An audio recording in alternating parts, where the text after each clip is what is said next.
At heto na yung daing na binabad ko kahapon. Ayan.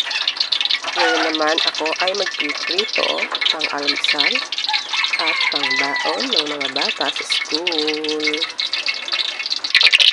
At ito, nagpapainit na ako ng mantika para tayo ay makapagprito na ng ating daing.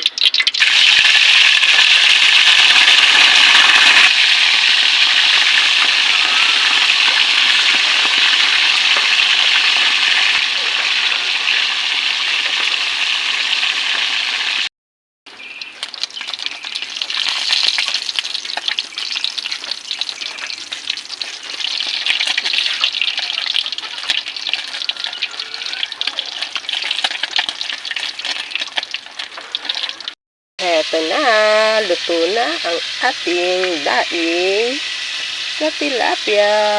Babu!